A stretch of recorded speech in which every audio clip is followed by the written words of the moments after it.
მუქარის წერილი ღარიბაშვილს მდინარაძემ გაუგზავნა. ექს-პრემიერმა დაანონსებული განცხადება გაავრცელა. დაპირების მიუხედავად წერილი არც ისე ვრცელია და მასში ივანიშვილი ნახსენები აღარაა. ღარიბაშვილის თანახმად წერილი მდინარაძისგან ივლისში მიიღო. პასუხად კი თანხმობა შეუთვალა, რომ პოლიტიკაში აღარ დაბრუნდებოდა.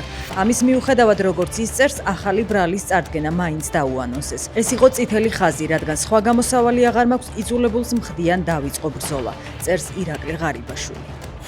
კობახიძის პარალელურად გეორგიევსკის ტრაქტატზე აქტიურად ალაპარაკდნენ პუტინისტები.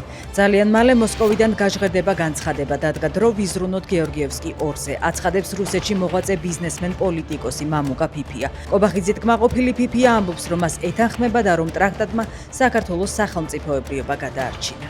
კომპანია სოლიდუსი ოკუპირებულ აფხაზეთში შესატანად ბენზინს ეძებს. მფლობელი ამბობს, რომ ქართულ კომპანიებთან მოლაპარაკებებს აწარმოებს. დღეს კობახიძემ დაანონსა, რომ ოკუპირებულ რეგიონში საწვავის შეტანა უახლოეს პერიოდში განახლდება. რუსეთში კრიზისის მეორე ტალღა დაიწყო, როგორც მედია წერს, ბენზინგასამართის სადგურების 70%-ზე მეტი ცარიელია. ერთი კვირის წინ ქვეყნის მასშტაბით საწვავი ხელმისაწვდომი იყო სადგურების 41%-ში, ახლა კი მხოლოდ 28%-ში.